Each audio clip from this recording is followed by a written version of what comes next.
कौन से सबूत हैं समाजवादी पार्टी और अखिलेश यादव जी के पास जिसके आधार पर वो ये कह रहे हैं कि आरएसएस खतरनाक परिवार है, दुनिया का सबसे खतरनाक परिवार है? ऐसे कौन से नए सबूत आपके हाथ लगे हैं? देखिए जो पार्टी और जो पार्टी के जो उनकी पैतृक पार्टी है नफरत की राजनीति करती हो समाज के अंदर में, जो सनातन को ना समझती हो। सनातन तो हमेशा प्रेम की भाषा सिखाता है, जोड़ने की बात करता है, आपस में वसुदेव कुटुंबकम की बात करता है। सनातन तो कभी नफरत की भाषा नहीं सिखाता। बट इनकी भाषा कैसी होती है आपको बताने की हमें ज़रूरत नहीं है। ये जिस पार्टी को सपोर्ट करती है आरएसएस, इनसे पूछिए, यही लोग जला रहे थे ना जब यहाँ पे चाइना का कहते चाइना का माल इस्तेमाल नहीं करेंगे, चाइना के कपड़े जलाओ, चाइना को हमारा कोई संबंध नहीं होना चाहिए, लाल आंखें चाइना को 2014 के पहले दिखा रहे थे। यही लोग थे ना। फिर जब सरकार आई तब चाइना से गलवियाँ कर ली और फिर चाइना के लोग आज तो आपने देखा ही है जब वो हमारा अनुराग जी जेनरिक बात नहीं, स्पेसिफिक्स में बताइए। अभी लेटेस्ट ऐसा क्या हाथ लगा है, ऐसा कौन सा सबूत लगा है जिसके आधार पर आप आरएसएस और बीजेपी को दुनिया का सबसे खतरनाक परिवार बता रहे हैं? लेटेस्ट क्या है? पूरा सभी तो मेरी बात सुनिए, बिल्कुल है भाई, इसमें क्या दो राय है? इसमें कोई दो राय है क्या? जो देश के अंदर में नफरत की राजनीति करता हो, समाज को बांटने की बात करता हो, ये हिंदुस्तान जहां हिंदू मुस्लिम सिख ईसाई अगड़े पिछड़े सारे मिलकर इन्होंने एक सशक्त हिंदुस्तान बनाया है। और हिंदुस्तान अबू आजमी कल ही कह रहे थे कि हम सबक सिखा देंगे नीतीश राणे को, जरा हमें छूट दीजिए, हम ऐसा बता देंगे वैसा बता देंगे। अभी कल का स्टेटमेंट है उनका, 2 दिन पहले का। ये कौन सी प्रेम की बात है? मेरे ख्याल से इसको भी नफरत की बात के दायरे में डालेंगे शायद। बात कर रहे हैं तो उसमें हिंदू मुस्लिम क्यों खोज रहे हैं आप? नहीं, मैं तो अबू आजमी की बात बता रही हूँ। मैं ये जानना चाह रही हूँ, अबू आजमी आपकी पार्टी के नेता है ना, उनका बयान किस कैटेगरी में है? नफरत कैटेगरी में, प्रेम कैटेगरी में? मेरी बात सुनिए। नहीं, अबू आजमी ने क्या कहा? अबू आजमी ने क्या कहा जरा बता दीजिए मुझे। अबू आजमी ने क्या कहा? मैं आपसे ही सुन लूं। सुनवा दीजिए। डिबेट हो गई सर कल, देश की जनता भी सुन ले। आप पैनल में देर से जुड़े हैं, उस पर डिबेट कल हो गई। नहीं सुनवा दीजिए ना। फिर आप बहस हो गई कल, आप भागने लगे इधर उधर, बहस हो गई कल। अरे आप सुनवा दीजिए ना, आप सवाल पूछ रही तो। सर हम तो यही बैठे आपको बता तो रहे हैं। बनाना बड़ा आसान है अखिलेश, बहुत आसान है। सुन लीजिए सर, सुन लीजिए। समाजवादी पार्टी के नेता है अबू आजमी, वो ये कहते हैं कि एक नेता है जो नेपाली सा दिखता है, मंत्री है, ठिगना सा है, हम कोई हिजड़े नहीं है। ये सारी शब्दावली आपके नेता इस्तेमाल करते हैं, मंच से करते हैं। आप मुझे बताइए ये कौन सी प्रेम की भाषा है? नीलेश राणे जी, ये कौन सी प्रेम की भाषा है सर, ये बताइए। नीलेश राणे जी के आप, अरे सुन तो लीजिए, नीलेश राणे जी के भाषण चलवा दीजिए, आप चलवा दीजिए, आप देखें कितना आपके अंदर करेजा है। चलवा दीजिए जो बातें। अरे सर कल चल गया, डिबेट भी हो गई, आज दूसरा मुद्दा है। आप लोग कह रहे हैं ना दुनिया का सबसे खतरनाक परिवार है, तो मैं ये जानना चाह रही थी आज के मुद्दे पर जब बात हो रही है। तो अबू आजमी का पूछा। हाँ, तो मैं आपसे जानना चाह रही हूँ कि वो नफरत की भाषा है या प्रेम की भाषा है? लेके आए नीलेश राणे को, मैं लेके नहीं आया हूँ। अरे सर अबू आजमी पर बात करिए ना, जो आपकी पार्टी के नेता हैं, उनके लिए तो आपने बता ही दिया वो क्या है। अपनी पार्टी के नेता की भी तो बात करिए। आपकी पार्टी के नेता जो बयान दे रहे हैं वो मीठी भाषा है, कटु भाषा है, प्रेम की भाषा है, नफरत की भाषा है? कौन सी भाषा है वो? देखिए नीलेश राणे जिस भाषा का नीलेश राणे जी जिस भाषा का इस्तेमाल करते हैं, अच्छा, तो अबू आजमी को सर्टिफिकेट मिल जाता है कि वो वैसी बात करेंगे। स्वास्थ्य के लिए ठीक नहीं। एक बात। दूसरी बात सुन लीजिए मेरी। दूसरी बात, ये भारतीय जनता पार्टी जिस चाइना ने गलवान घाटी में हमारे 20 जवान शहीद कर दिए, आप अपनी पार्टी दफ्तर में बैठ के उनके साथ, उनके लोगों से कम्युनिस्ट पार्टी के साथ मीटिंग करेंगे क्या? कम्युनिस्ट पार्टी से आप वो सीखना चाहते हो जो चाइना में चल रहा है, एक पार्टी का राज्य, वो तकनीक लाना चाहते हो आप? या आप जो हमारे 20 जवान शहीद हो गए और जो हमारे पाकिस्तान में जिस तरह से हमारे 26 बहनों का सिंदूर उजड़ा, और सिंदूर में वो किसकी सपोर्ट कर रहा था? प्रोफेसर महेश वर्मा जी जवाब दीजिए। ये चाइना पाकिस्तान की सपोर्ट कर रहा था, सारे हथियार सप्लाई कर रहा था। ठीक है, प्रोफेसर महेश वर्मा जी। हाँ, पाकिस्तान को सप्लाई कर रहा हो, प्रोफेसर महेश वर्मा जी जवाब दीजिए। देखिए मीनाक्षी जी, भारत माँ को डायन कहने वाले और उनको पालने पोसने वाले लोग आतंकवादियों को, ये न्यायालय का, ये इलाहाबाद हाई कोर्ट का प्रमाण है कि आतंकवादियों को माफ करने वाले पहले चाइना पे देश के आतंकवादी, पहली बार एक पॉलिटिकल पार्टी का नेता जो है आतंकवादियों का जो है मुख्यमंत्री बनने के बाद पहला काम किया कि आतंकवादियों के खिलाफ किए गए मुकदमे को वापस लेता है, वंदे मातरम का बहिष्कार करता है, पहलगाम में बहन बेटियों की जो सिंदूर। ठीक है अनुराग जी, आपकी बात होगी, अब दूसरे पक्ष की बात भी सुन लीजिए। ठीक है अनुराग जी, प्लीज सुन लीजिए, आप बी पेशेंट। देखिए माँ भारती, अनुराग जी आपको मैंने पूरा बोलने का समय दिया, अब उनकी बात भी कंप्लीट हो जाने दीजिए। सर आपने सवाल उठा लिया, जवाब तो सुन लीजिए। अब ठीक है। देखिए ये आतंक के चेहरे अनुराग जी, हैं। आपका ऑडियो नहीं ये जाएगा इस आतंक तरह के से ना, तो चेहरे दूसरे हैं। वक्ता बोल रहे हैं, ये हर प्लीज सुन तरह से लीजिए अनुराग आतंकित जी। है, आपके दर्शकों महेश को भी वर्मा जी इसी तरह से बोलेंगे अभी, हाँ। आतंकित करना चाहेंगे। और ये आतंक के ये चेहरे जो है, इनका जब पर्दाफाश होता है तो ये बिलबिलाते हैं, बौखलाते हैं, और इनकी बौखलाहट इस कदर बढ़ती है कि आप लोगों के प्रोग्राम को भी ये डिस्टर्ब करना चाहते हैं। ये आतंक के पहरुए, ये आतंक के चेहरे आज ये संघ को सर्टिफिकेट देंगे, इनसे चाहिए। शिफाई में 1100 करोड़ का नाच गान करने वाले लोग, ये भारत माता को डैन कहने वाले लोग, पहलगाम पर राजनीति नहीं, पहलगाम में जब बहन बेटियों की सिंदूर उजाड़ने वालों के लिए क्या बोला कि ये राजनीतिक कारणों से हो रहा है। अब मुझे ये बताइए कि ये अबू आदमी जिसका ये नाम ले रहे हैं और आपने इनसे सवाल पूछा, वो कहता है कि वंदे मातरम का हम बहिष्कार करेंगे। जो पार्टी और जो तो क्यों कह रहे हैं अखिलेश यादव ऐसा? आपकी नजर में क्या विषय है? अखिलेश यादव ऐसा क्यों कह रहे हैं?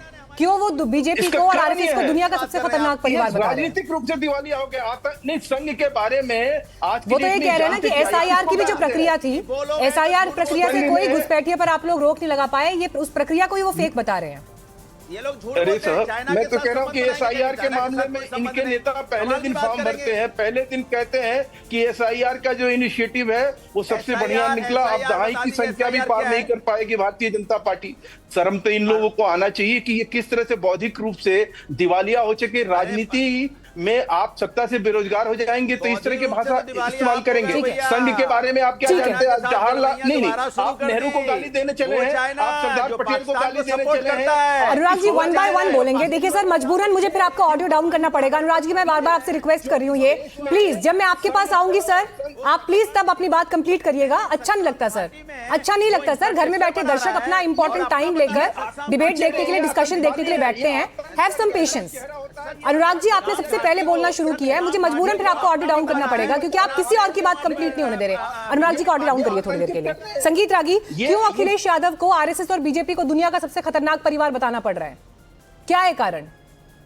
मीनाक्षी, मुझे तो कोई कारण नहीं दिखता है, लेकिन कई बार मीनाक्षी ऐसा होता है, मैं डिबेट का हिस्सा नहीं बनना चाहता था क्योंकि मुझे लगा नहीं कि इसमें कोई बहुत ऐसा जान है। कई बार हम लोग आईटीओ क्रॉस करते हैं तो कुछ लोगों को देखते हैं कपड़ा फाड़ते हुए रहता है, हम उसे विक्षिप्त मान करके उस पर तवज्जो नहीं देते हैं और आगे बढ़ जाते हैं। तो ऐसे विक्षिप्त लोगों पर बहुत ज्यादा इनको तवज्जो देने की जरूरत नहीं। लेकिन चूंकि जब मैं आ ही गया हूं तो दो बातें करता हूं। राष्ट्रीय स्वयंसेवक संघ हिंदुत्व का प्रहरी है और मैं बाबा बागेश्वर की बात से बिल्कुल सहमत हूं। यदि राष्ट्रीय स्वयंसेवक नहीं होता तो हिंदुओं का पूरा इन्होंने सुन्नत करवा दिया होता। वैसे भी इन्होंने अखिलेश यादव का बौद्धिक और वैचारिक सुन्नत हो गया है क्योंकि वो तो अतीक के ज्यादा प्रेमी हैं, अंसारी के ज्यादा प्रेमी होते हैं।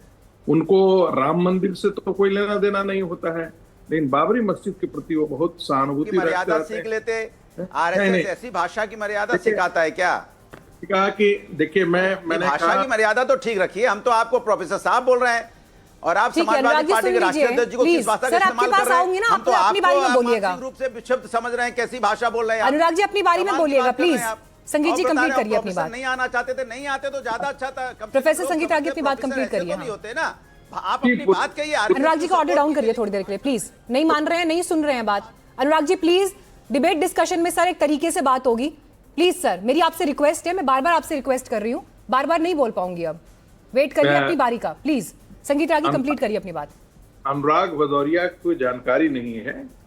अनुराग भदौरिया को चूंकि प्रवक्ता है, पढ़ते लिखते नहीं है और पुराने जमानों में एक ठीक है सर, निजी आक्षेप नहीं। हाँ कंप्लीट करिए। करेक्ट, नहीं उन्होंने निजी आक्षेप किया है तो मुझे जवाब दे लेने दीजिए। पुराने जमाने में एक मुकरी हुआ करता था, फिल्म पे जैसे ही आते थे दर्शक लोग हंस पड़ते थे। तो डिबेट का में कंट्रीब्यूशन जो है अनुराग भदौरिया का इतना ही भर होता है, मुद्दे पर बात करते हैं। वो क्यों ऐसा करते हैं? उनको लगता है कि राष्ट्रीय स्वयंसेवक संघ और हिंदुत्व दोनों एक दूसरे का पर्याय हो चुका है और जितना हम हिंदुओं को गाली देंगे मुस्लिम वोट उतना ही पोलराइज करेगा। उत्तर प्रदेश में क्या है, ये दोनों कांग्रेस पार्टी और समाजवादी पार्टी दोनों एक दूसरे से प्रतियोगिता कर रहे हैं। कांग्रेस को ये लगने लगा है 2024 के चुनाव के पश्चात कि जब तक मुस्लिम वोट जो है करीब करीब उसकी तरफ शिफ्ट कर गया है। आसाम के चुनाव में हमने देखा कि बदरुद्दीन अजमल वहां पर जो बहुत ज्यादा प्रो मुस्लिम थे और जितने घुसपैठिए थे उसके समर्थन में होते थे, लेकिन बदरुद्दीन अजमल को भी हरा दिया और कांग्रेस पार्टी वहां 10 लाख वोटों से जीत करके आई। वही हालत जो है वो पश्चिम बंगाल के उपचुनाव में आपको देखने हैं। अधीर रंजन से जरा आप पूछिए, उनका दर्द पूछिए, उन्होंने मुर्शिदाबाद के मुसलमानों के लिए क्या नहीं किया। लेकिन एक क्रिकेटर मुसलमान आया और सारे जिहाद के नाम पर और ये इस्लाम के नाम पर सारे वोट जिहाद वहां पर कर दिया। बेचारे अधीर रंजन चौधरी हार गए। अब मुझे नहीं मालूम है कि भारतीय जनता पार्टी ज्वाइन करने वाले हैं या नहीं करने वाले। मूल मुद्दा यह है कि कांग्रेस पार्टी और हमारे मित्र जो ये बैठे हैं, ये दोनों ठीक है। इस पर आदिल हसन भी कहना चाह रहे हैं। हाँ बोलिए आदिल हसन जी।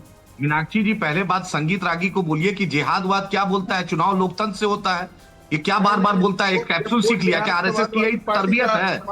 आप इत्तेफाक रखते हैं जो अखिलेश यादव जो बात कह रहे हैं उससे इत्तेफाक रखते हैं कि आदिल हसन? उत्तर प्रदेश के चुनाव से आने पहले क्यों ये बोलना पड़ रहा है कि बीजेपी और आरएसएस दुनिया के सबसे खतरनाक परिवार हैं, एसआईआर की प्रक्रिया जो है वो फेक है, घुसपैठियों पर कोई रोक लगाम नहीं लग पाई, इससे वोट मिलेंगे क्या?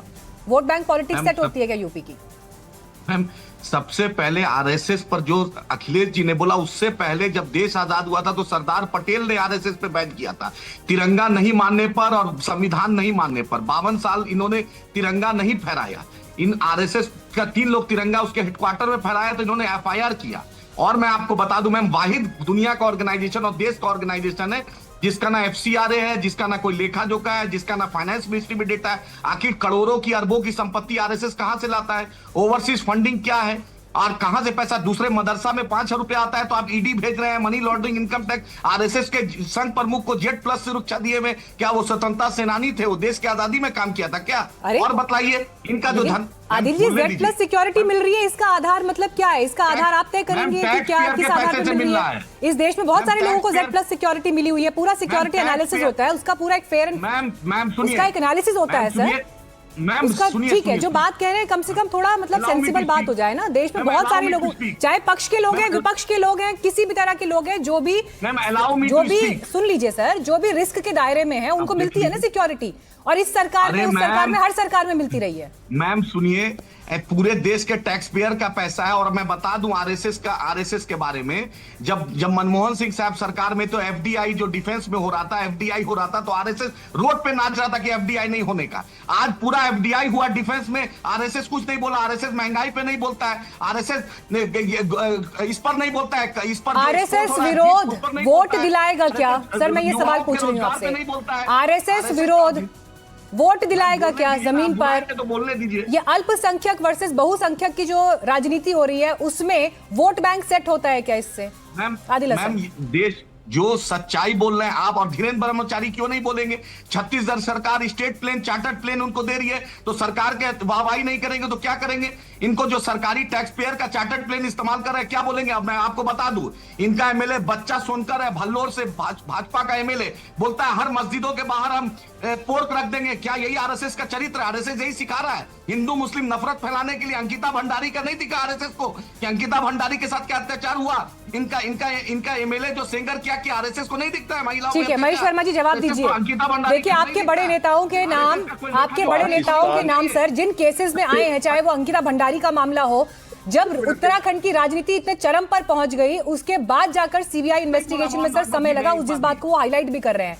इन सबके बीच सर देखिए, जब सवालों के दायरे में संगठन और राजनीतिक दल आते हैं तो उस समय देखना पड़ता है सर कि क्या एक्शन लिया गया है।